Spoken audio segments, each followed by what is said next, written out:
The real reason you should play Space Marine 2 is that the real game is hidden in its difficulty. On easy, it's a brain-off slasher, but sure, he does feel like a lore-accurate Space Marine, strong, unbreakable, and dramatically crushing everyone in his path. But once you raise the difficulty at least to lethal, that's when a completely different game reveals itself. A simple slasher turns into unforgiving tactical co-op survival with parries and dodges, where one missed parry has the whole squad praying. For myself, I split this whole thing into 3 modes. First, hard stratagems. They have more fun stuff going on with buffs and debuffs, and that directly affects the challenge. These deployment conditions are unique and pretty varied. Of course, some of them are just numbers. More damage, less damage, both factions in one mission, twice as many bosses, and then there are modifiers, like give your battle brother a firm handshake and restore all your health and armor. Or one time there was a modifier when you couldn't see anything farther than 1 meter away. You were literally playing by touch,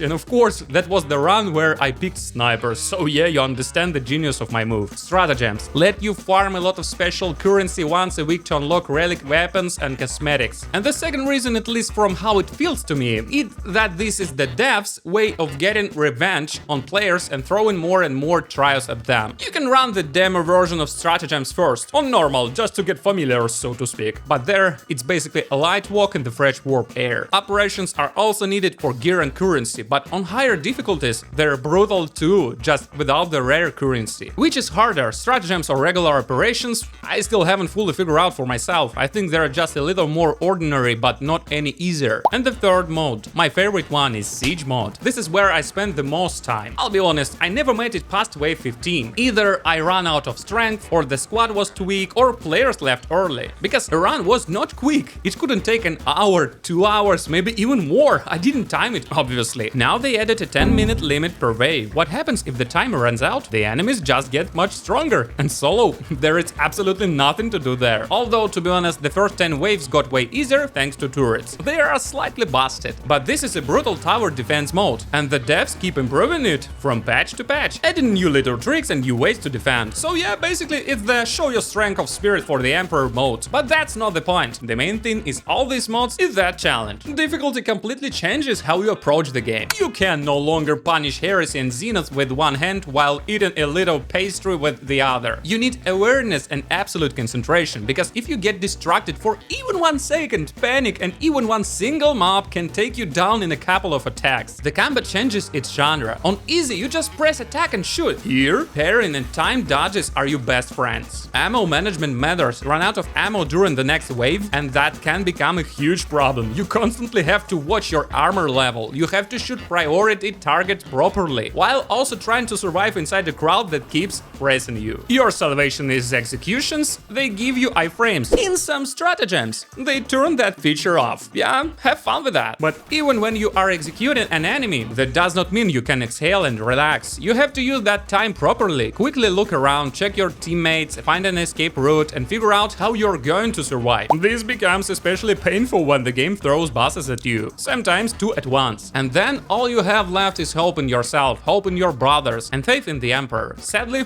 that very rarely helps. And here's the thing, it's kind of a feature, but also kind of who the hell knows. On higher difficulties, the game throws a ridiculous amount of mobs at you, and not just regular ones. Terminators, sorcerers, lictors, zoanthropes, and those running tanks, reveners, chaos spawns. I hate all of them. They're a pain in the ass. You can't just kill them for free. They take a lot of ammo, and on top of that, they can spam parryable and unblockable attacks on after another. And very often you fall into this trap. You want to parry an attack, but you miss the perfect timing, or you commit to a swing, and at that exact moment the mob throws an unblockable attack, and that's it. You panic roll away, get hit again, start losing control, and goodbye. The Imperium will remember you. Now bring in the next one. That's the whole point. The game becomes a challenge. It becomes that rush, that moment where you think, how far can my brothers and I actually go? All or nothing, at any cost, as they say. When I played Space Marine 2 for the first time, I thought the game was boring and repetitive. Same locations, endless waves of meat that you just shred like in a slasher, but without cool combos. Back then I played on normal. Yeah, it was cinematic and dramatic, and sometimes there was like a story, but it was boring. And then I tried Siege mod straight on hard, which obviously I do not recommend. Not enough experience, all that stuff, and because of that, you get deleted instantly. My battle brothers on that run were definitely not happy with with me. I'm sure of it. Don't do that. But dying again and again started lighting a fire in me, and I understood something. It was fair. The game doesn't give you impossible HP bars. It doesn't make your damage microscopic. It doesn't tell you, come back with a cooler gun, and only then you'll be allowed to play. Yes, of course, without upgrade perks that increase your damage, give you special abilities, and without leveled weapons, you won't be able to fight properly. But the point is this: if you are properly upgraded, then this absolute difficulty and you are actually on equal ground. It's not like you max everything out and suddenly start winning. This is not pay to win. It's the opposite. It becomes an equal fight. Skill still decides everything, and you understand that. Even with a cool gun, a strong mob can still one-shot you. It's fair. Becoming a real Space Marine is genuinely not that easy. And the meta progression only makes it more satisfying. Tons of builds, classes, and there you go. Sit there, level your perks, level your weapons, unlock relic for every class, and try hard. Of course, this is also the part of me speaking that actually likes this kind of thing. I played Dark Souls, Lies of P, Elden Ring. Night Train is basically a 30-hour game, and I still don't know what I'm even doing there after 300 hours. So yeah, I do have some experience with enjoying pain and nervous breakdowns. This is exactly what Space Marine 2 should have been from the start. A game where you are forced to use everything it gives you, where you can become unstoppable but only through hard training, where you overcome everything shoulder to shoulder with your brothers, cleanse the land of corruptions, and carry the Emperor's righteous wrath. I'm Alyosha, subscribe and bye!